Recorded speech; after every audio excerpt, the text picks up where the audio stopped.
In this one, I'm going to teach you how to make one of these, and this is going to be one of the deadliest traps in bushcraft survival. So you must only use this strictly in a bushcraft survival situation. If you are stranded on a desert island or your life is in danger, do not start setting these in places it shouldn't do. Right, so it's set on an absolute hair trigger. I've got this line here that's fastened to the tripwire to simulate something tripping the tripwire. Let's see if it trips it. I'm gonna get down, man.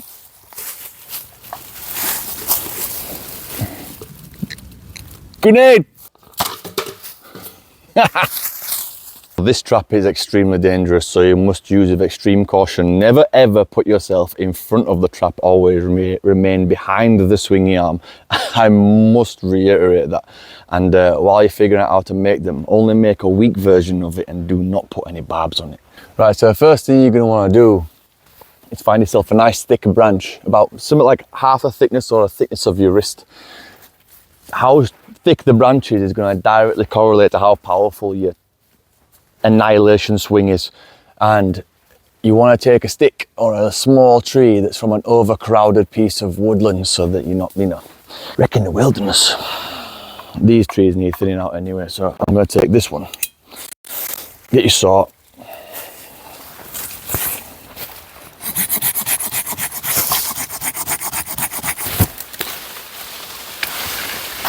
You're going to want to get a section that's going to be the main swinging arm and take off all of the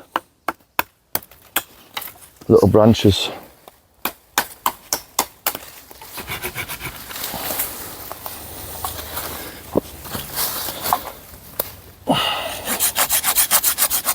And now we have our arm. Now the longer this thing is and the further you put the spikes to the top, the more pasty it's going to have. Right, so then what you're going to need is find yourself a game trail where ideally something big like deer or something like that comes down and through to a water source or something like that, and you need to find yourself a couple sets of trees that are just off the game trail like this. And then what you're going to do basically is we're going to fix this about chest height on a deer. It's going to be about there along the game trail, and then we're going to coil this bad lad back, put barbs on the back of it, and then put a trigger from here to there. But now first you're going to have to train this stick to bend properly, because if you just try to bend it straight away it might snap. Just keep on just coaxing it like this and just get it lined up for roughly where your game trail goes through. So you need to get this coiled right back, and then this trigger mechanism is going to come off the back of here, go around the back of us and in front of roughly where that game trail is going to go through. I'll probably do with putting some more bend in here. So I'll feed this through here and just train this. This is ultimately weakening it, to be fair. Ideally the longer you can do it the better, but it all depends on how where your trees are, where your game trail is. You might have to make a big one or a small one. Put that there. Get this bit done. Couple little cracks in it, don't worry. Not too much. Let's see where that's got us. Right at the end. Coiled back. Beautiful. And I'm listening for any decent cracks. This is gonna have some pasty in, bro. Right, so first now what we're gonna do is lash the swing arm to this tree here. So you're gonna pick the distance that you want and the lashing's gonna go there. So I'm gonna hold this here and then I'm gonna tie something called a clove hitch. So it goes over this way, like so. Leave a little bit of length here. It comes back under itself, over to the left and makes a cross. And then it comes back under this there. And what you should have is a self-tightening knot basically looks like this. It's called a clove hitch, and that's pretty strong, man. The bugs are out in force today. And then put this on here, like so. And then you want to go around the back, and then around the front. So this is going to act like a hinge. Get some good tension on that.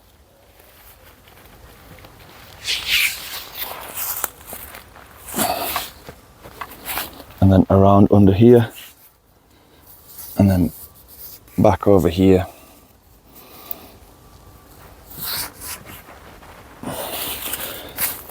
And just keep repeating this process. We're going to tie it off here by using the same kind of knot. So it's going to go over, under, cross on itself, come back up and go under there. That's not ideal, but it'll do for this. Basically, we have got a tree on a hinge. You can adjust the height from here, that's fine. Right, next we're going to make the latch mechanism that's going to fasten to a tree there, that's going to be attached to the trigger, that's going to basically unleash the stick of death. So your already existing bit of tree that you've got, you need a nice, pretty thick, strong bit. So that is probably going to be the next best one. So you got something that looks like that. And then if you come over here, I've already pre-carved a square notch in here. So we need to cut a section of this out. So there's enough of the wood behind, there's a nice knot there that'll reinforce it, so it's probably going to go that way. So we're going to cut into here and then split it along there. So that latches onto there, and then the arm's going to be fastened onto there, and then when this is pulled, the arm is loosed. So from there then, nice and steady, we're going to cut about halfway through.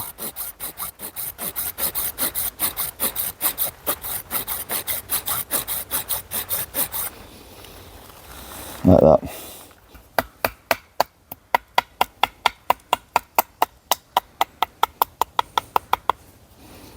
Do not want to be touching my blade on no stone.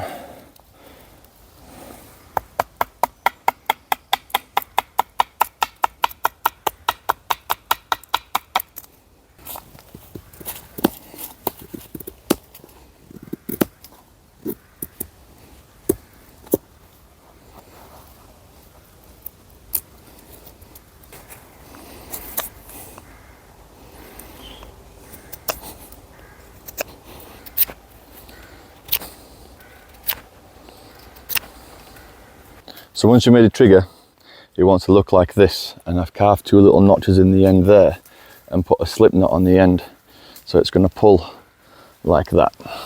What you've got to do then is size your swing arm up to roughly where it's going to go,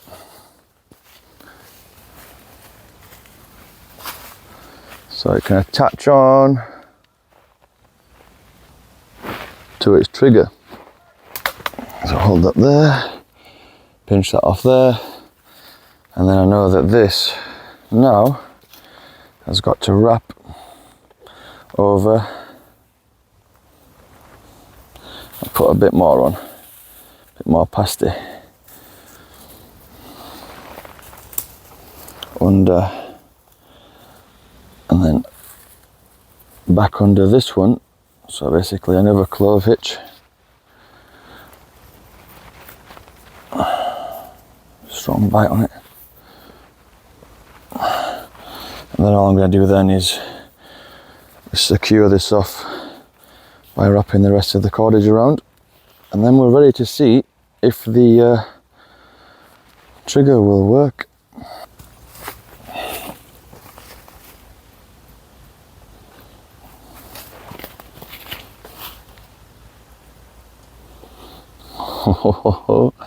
There's always a precarious bit.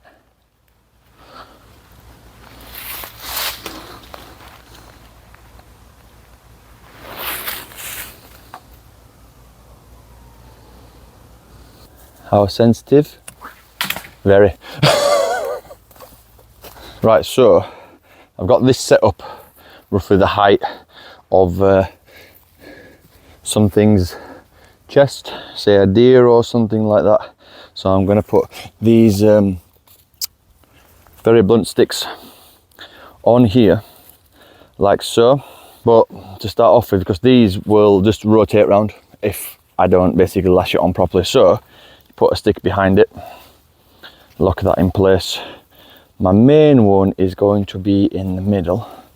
That one's going to sit there, so it's got a bit of a platform, and then that one's going to sit there like so, something like that.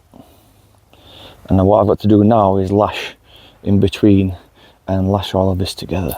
Just to make life easier on yourself, make a loop, put your thumb on the loop, it goes over the top, underneath, and then back through itself to make a slip knot like so. Put that like that, and then it goes over there, around there, and then just pull that tight just to crank it down. Shut up, B.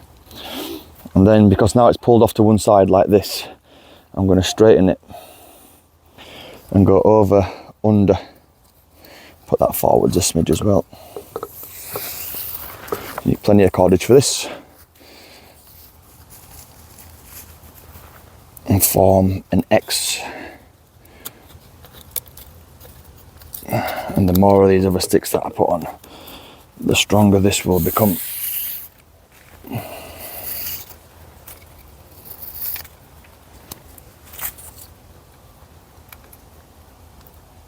That goes around the back. So your first couple of lashes, just want to secure the back stick to the top stick, and then I'm going to come back over the X. I'm going to get my second one, put the second one somewhere there, and then this will come under, over here, cross over that one, and I'll straighten it up with the next one.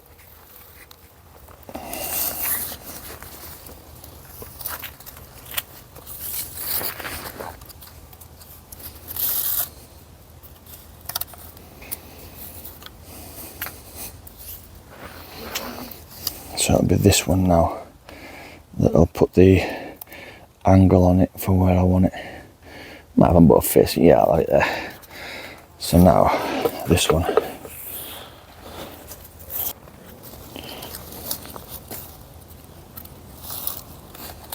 I see, I'll come in the middle of this one because I want to space it out that way. So I'll come over the back, and you just play with this. It doesn't, like I say, it doesn't really matter. Just learn how to lash a little bit, and you can put multiple of these on. I'll come up this side. I'll form a cross on the top.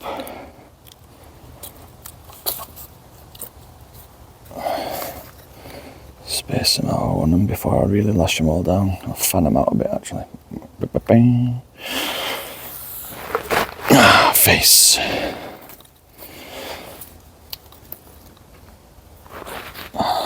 Now I'm just going to start going over and under them all just to really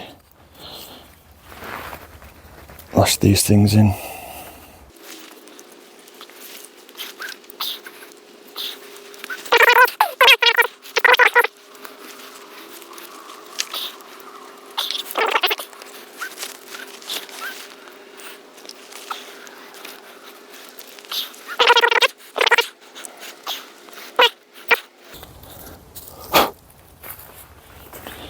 One more.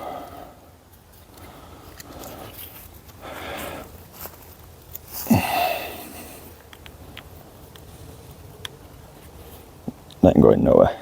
Right, so now we're going to make the actual tripwire for it. So what I'm going to do is take this piece of paracord around here and basically just tie it off. And ideally I want it going the other way, so I want the line to go off this way. All it's got to be is secure, like so. And then the main swinging arm is going to contact around here. So this is going to be the trip line, so I need to keep this tight around this tree. And then it's going to come this way, around here, through here, and onto the trigger mechanism that is going to be here.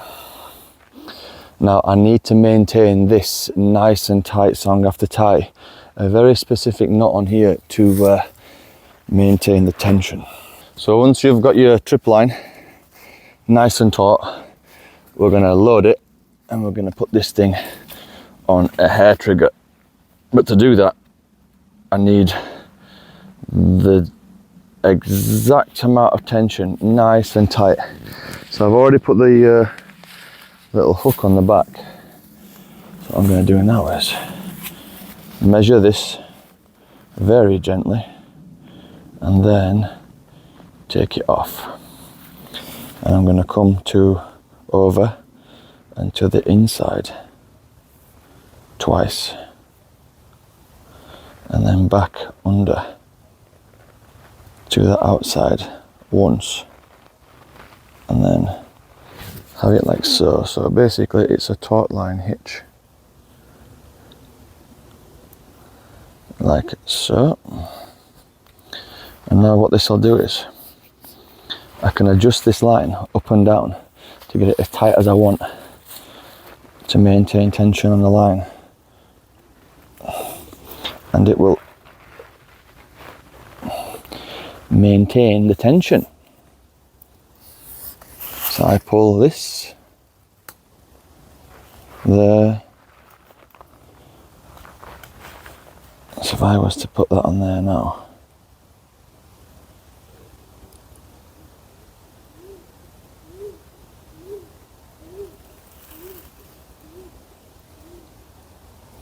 this is the very, very precarious bit.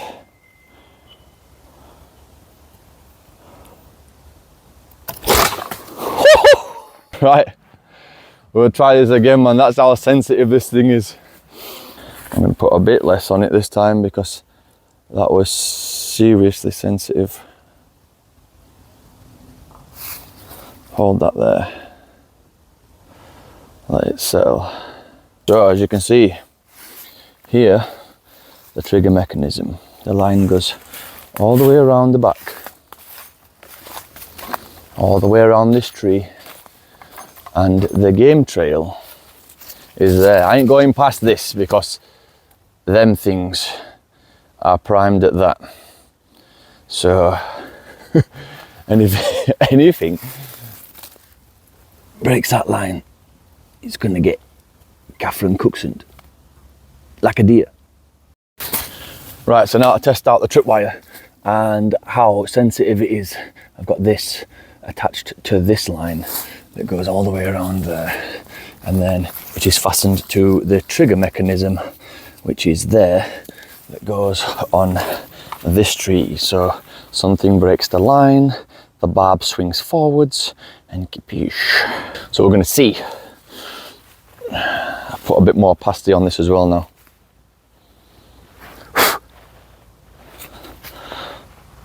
Come on darling. Yep.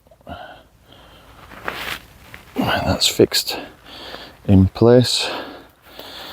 Right, where is my tripwire? She's there.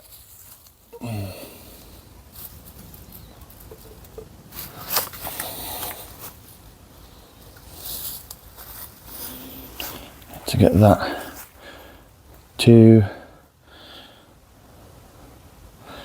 that. Put a bit more slack on this bad lad. I really don't want to make this too sensitive because it is terrifying.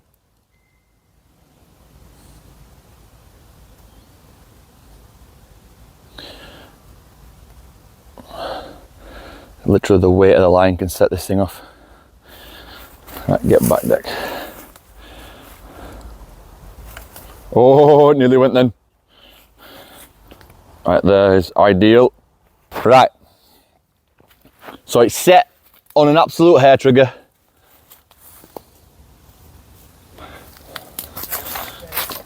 I've got this line here that's fastened to the tripwire to simulate something tripping the tripwire. Let's see if it trips it. I'm gonna get down, man.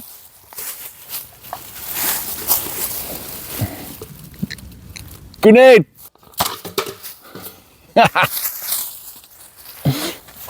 Also, it's probably good to mention that, you know, if you set this trap up and you leave it in the woods, it's very illegal to leave them in the woods, so just don't leave it in the woods.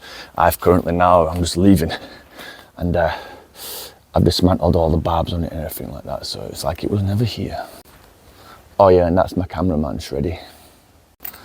So that's it, people. That's how you set up one of the most deadliest bushcraft survival traps that you can basically make, other than like a huge log swinging down and things and stuff like that. But that thing will be able to take out a large deer in a survival situation, only in a survival situation, because especially in the UK, things like that are very illegal. In fact, top of my head, the vast majority of traps that you set in the UK are very illegal. So anything that you do make, you must take away, only put them up or make them for survival purposes, and basically just do not leave them up, do not use them to catch anything, because you will go jail. But obviously we need to know them just in case the shit does hit the fan, then we can make them.